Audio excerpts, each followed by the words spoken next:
Oke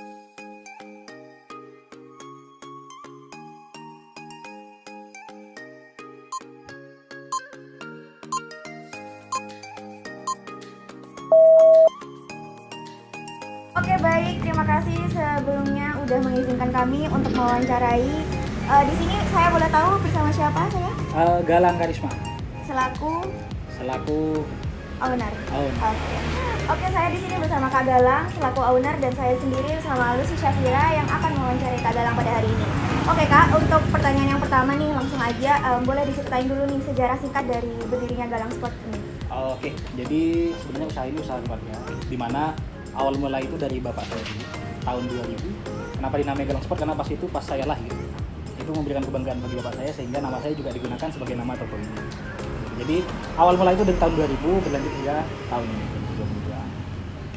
Oke, baik. Wah, sangat inspiratif sekali ya. Oke, lanjut nih buat pertanyaan yang kedua. Barang-barang apa sih yang best seller di toko ini? Oke, untuk barang-barang best seller ya. Jadi karena toko ini kan toko olahraga. Nah, sementara kita itu barang best sellernya tergantung di bulan. Kalau bulan-bulan awal yang best seller itu di sepatu, juga di sandal. Nah, mana sandal? Nah ini. Ini barang-barang yang best seller tergantung di bulannya. Jadi ini semester awal tahun yang laku itu adalah sandal dan juga sepatu.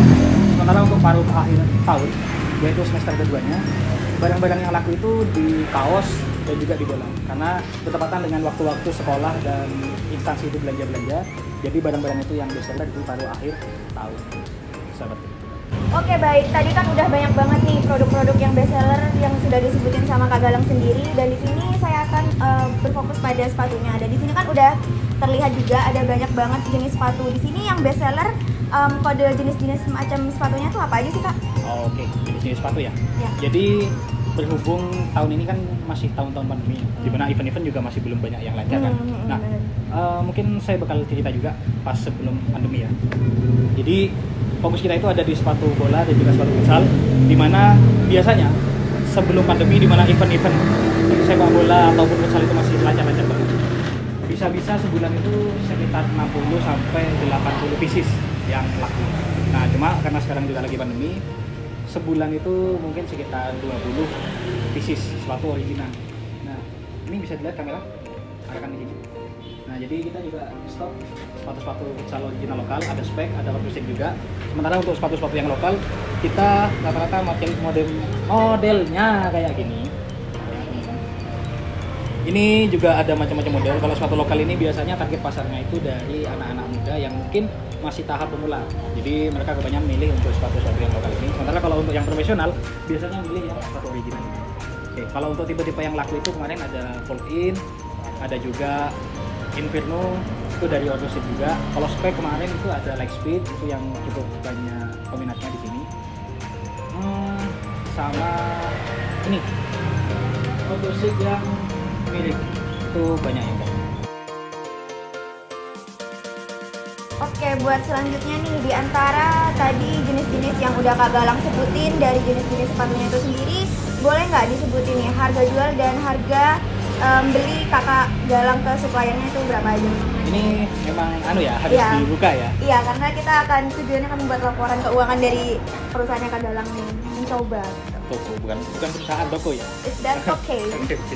Ya, jadi kalau untuk sepatu-sepatu yang original dari spek dan modusnya itu biasanya dari pihak supplier itu pukul rata sebesar 25% dari harga retail.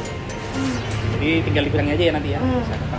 Nah, terus kalau untuk sepatu-sepatu yang lokal itu biasanya dapat di harga sekitar 60 sampai 70 lah. Ya, di range harga segitu. Termasuk bola-bola ini juga kisarannya itu sekitar 20 sampai 25% dari harga kita ambil. Oke, baik. Nah, cuma yang membedakan kita dengan toko-toko lain itu dari segi bonusnya. Nah, karena kita lihat juga nggak banyak toko yang menerapkan sistem bonus itu, sehingga kalau di toko ini untuk meningkatkan penjualan juga kita ada paket-paket bundling. Jadi setiap pembelian sepatu itu kita kasih bonus tas ataupun kaos kaki. Itu yang bikin beberapa customer itu senang belanja. Oke, buat pertanyaan selanjutnya nih tentang nama-nama supplier. Biasanya Kak Galang nih nge-supply semua produknya ini dari mana aja sih? Oke, kalau untuk produk-produk yang dari Ortusik dan juga dari Spek, kita itu ambil dari agen-agen resminya yang ada di pusat. Oh, Nah, oke. Itu ke per individual sih. Jadi nggak ada nggak ke komponen. ya, karena dari pusat itu kan mereka mempercayakan pemasaran itu kepada agen-agen. Nah, kita itu ambil dari agen-agen ini. Itu yang ada di pusat. Terus kalau untuk sepatu-sepatu lokal, itu kita ambil di daerah Tangerang dan juga di daerah Mojokerto. Itu rata-rata home industry, tapi yang skalanya cukup besar. Oke. Kalau untuk sistematika supply-nya nih, Kak Galang nge-supply itu ke agen itu setiap berapa lama sekali sih dalam sebulan? Oke.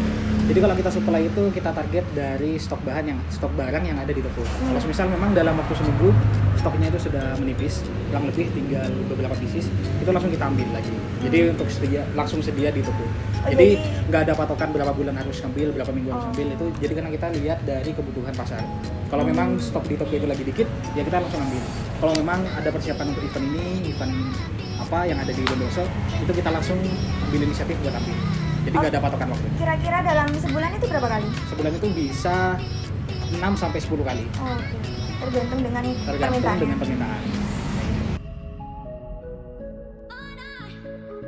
Oke, buat pertanyaan selanjutnya nih. Di sini kan Kak Galang mengelola toko ini nggak sendirian dong, pasti ada karyawannya juga. Di sini ada berapa karyawan sih, Kak?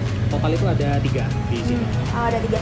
Kalau boleh tahu setiap karyawan ini range gajinya berapa sih? Oke, kalau masalah gaji, gaji karyawan itu ada di range sekitar 750. Nah, itu per bulannya, tapi itu di luar bonus. Jadi kalau misalnya ada pemasukan tambahan dari toko ataupun ada orderan yang membludak, itu biasanya kita ada bonusnya.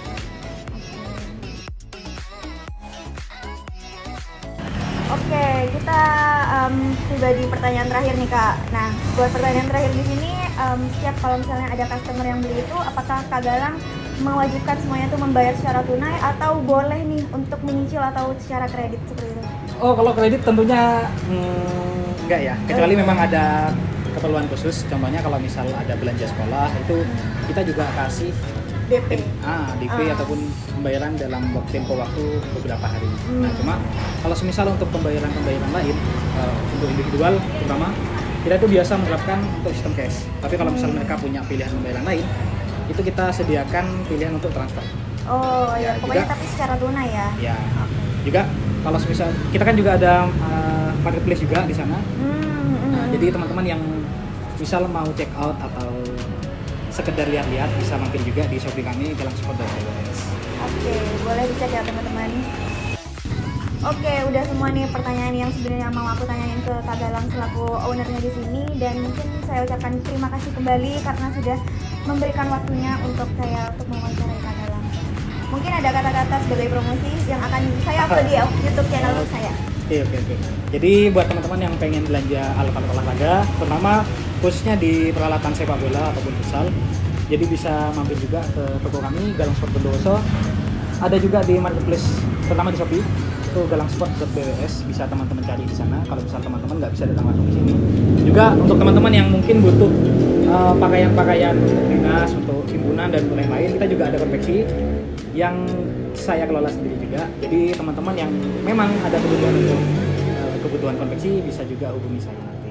Oke, dan mungkin pesan saya yang terakhir adalah saya nggak bisa untuk memaksakan agar keadaan di Indonesia bisa segera pulih, karena saya yakin pemerintah juga sedang mengupayakan hal ini. Yang saya ingin sampaikan adalah semoga perekonomian Indonesia tidak tambah kocar-kacir.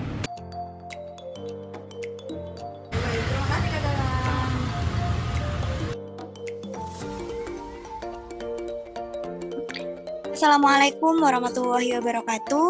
Pada kesempatan kali ini saya akan memaparkan laporan hasil kunjungan UMKM kami di toko Galang Sport dengan nama anggota kelompok kami, dengan saya sendiri Lucy Syafira, yang kedua ada Fitriatus Solehatur Rizky, dan yang ketiga adalah Adelia Mufiro, dan kami dari kelas Cloud Accounting C. Next. Berikut merupakan profil dari toko Galang Sport sendiri. Yang pertama adalah sejarah singkat. Toko ini tuh bermula dari usaha keluarga yang dijalankan oleh orang tua pemilik pada tahun 2000 dan diberi nama Galang Sport. Nah, Galang sendiri ini merupakan suatu nama yang diberikan atas rasa kebanggaan sehingga digunakan untuk menamai toko ini. Dari sejak tahun 2000 hingga tahun 2020, toko ini berkembang dan pada tahun 2020 seperti yang kita ketahui bahwa adanya pandemi Covid itu, toko Galang Sport ini juga melakukan strategi usaha dengan ekspansi dan hingga kini tahun 2022 berkembang hingga memiliki toko di marketplace Shopee dan promosi juga melalui berbagai media sosial. Next. Dan selanjutnya ini merupakan lokasi tempat keberadaan UMKM tempat kami mewawancarai toko Galang Sport ini. Yang pertama itu ada di Jalan Bungur, Kecamatan Dabasa, Kabupaten Bondowoso, dan jika diukur dari alun-alun itu kurang lebih 5 menit ke arah selatan dari alun-alun Kota Bondowoso. Next. Selanjutnya ini merupakan struktur organisasi yang diketuai oleh Galang Karisma sebagai ownernya dan memiliki dibantu oleh 3 orang staf. Yang pertama itu ada Mail, yang kedua ada Joyo, yang ketiga adalah Ribut. Mungkin berikut profil singkat dari toko Galang Sport ini dan selanjutnya mengenai prospektus laporan keuangan akan dijelaskan oleh teman saya. Terima kasih. Baik, selanjutnya adalah laporan keuangan yang kami proses menggunakan aplikasi Zahir. Yang pertama untuk akun kas, di sini untuk saldo awalnya 25 juta, kemudian saldo akhirnya 28.839.000. Kemudian untuk kas yang di bank ini saldo akhirnya minus 2.262. Kemudian untuk persediaan di sini diketahui bahwa untuk persediaan akhirnya itu 11.318.000. Nah, kemudian untuk sewa dibayar di muka ini berkurang karena dikurangi dengan beban sewa di jurnal penyesuaian. Nah, selanjutnya adalah akumulasi penyusutan mesin dan peralatan. Di sini nilainya itu bertambah karena ada penyusutan mesin selama maksud saya ada penyusutan peralatan yang digunakan di toko Galang itu selama bulan April, yakni sebesar 100.000. Kemudian terkait dengan penjualan HPP dan akun-akun lain. Nah, jadi di sini dijelaskan di saldo awal dan saldo akhir dari masing-masing akun.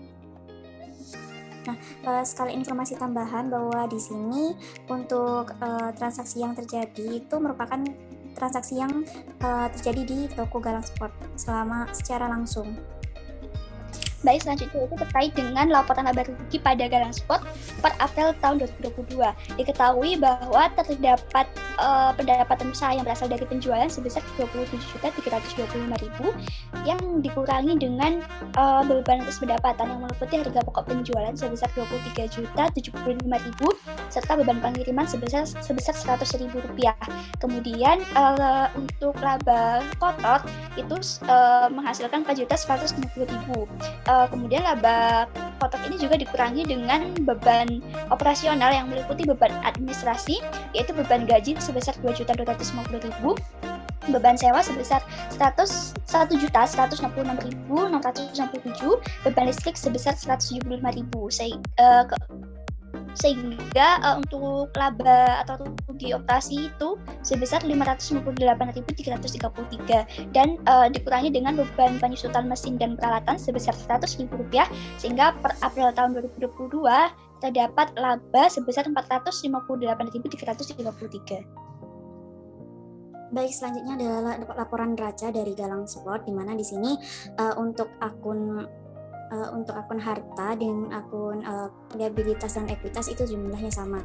Nah, untuk aset sendiri itu kasnya untuk kas kecil itu 3 juta, kemudian kas besar ini ada 28.839.000 sehingga total kasnya itu 31.839.000. Kemudian untuk bank ini minus dan untuk persediaan ini terjadi perubahan saldo yakni menjadi 11.318.000. Kemudian untuk sewa dibayar di muka ini juga berkurang karena dikurangi dengan beban sewa yang harus dibayar di bulan April. Kemudian ada peralatan ini 12 juta, kemudian ada akumulasi yakni minus 100.000. Kemudian untuk perlengkapan ini 2 juta sehingga untuk total hartanya itu 64.128.333.000. Nah, untuk kewajiban sendiri ini tidak ada.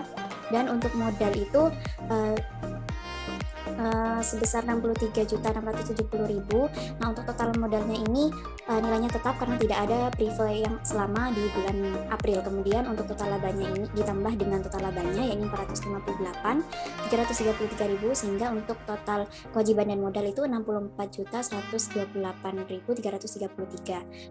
Baik, untuk selanjutnya yaitu terkait dengan laporan arus kas pada Galang Sport selama bulan April tahun 2022, di mana arus kas ini berasal dari aktivitas operasi, yaitu persediaan barang sebesar minus 23.223.000, kemudian dari penjualan sebesar 27.325.000, beban pengiriman 100.000, beban gaji 2.250.000, serta beban listrik, air, dan telepon sebesar 175.000, sehingga arus kas dari aktivitas operasi itu sebesar 1.577.000, dan saldo awal itu sebesar 28 juta rupiah, dan saldo akhir dari kas ini sebesar 29.577.000 rupiah.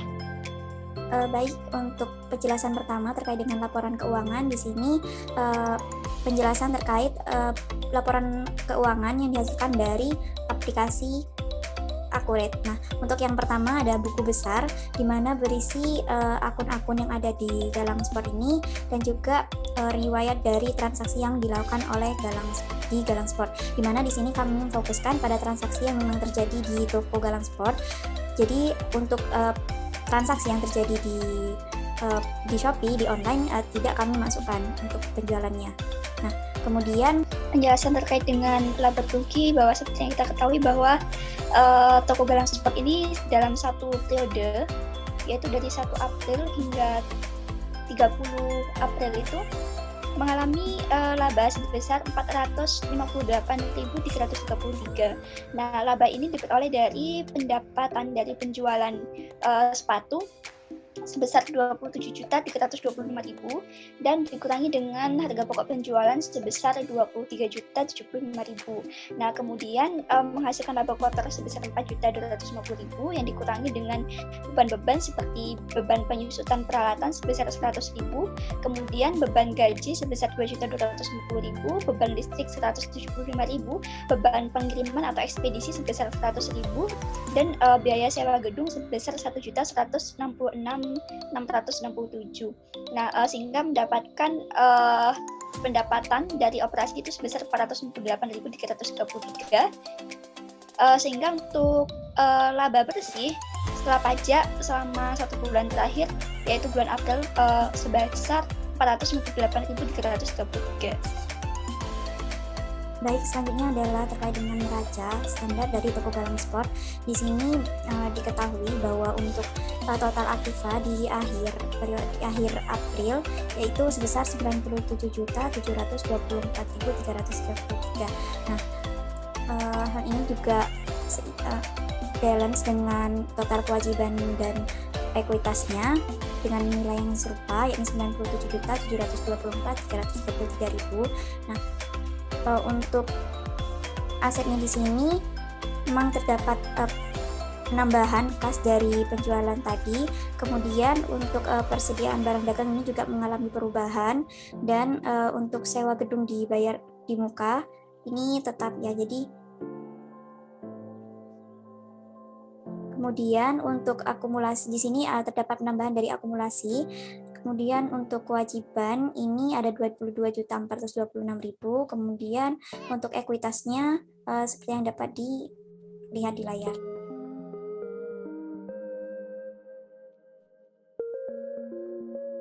Untuk selanjutnya yaitu terkait dengan laporan arus kas. Nah, laporan arus kas pada toko Galang Sport ini menggunakan metode tidak langsung selama 1 periode, yaitu bulan April tahun 2022 diperoleh dari aktivitas operasi itu sebesar minus 37.265.000. Kemudian dari aktivitas investasi itu terdapat penambahan aktiva tetap sebesar 0, kemudian terdapat pengurangan dari aktiva tetap sebesar 12 juta.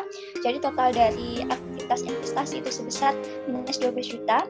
Kemudian terdapat penambahan ekuitas pada aktivitas pendanaan sebesar 74.840.000, sehingga total arus kas bersih yang digunakan atau yang dipakai pada periode ini selama 1 bulan itu sebesar 25.575.000. dan saldo untuk kas dan setara kas pada akhir periode sebesar 25.575.000. Sekian prospektus laporan keuangan. Terima kasih. Wassalamualaikum warahmatullahi wabarakatuh.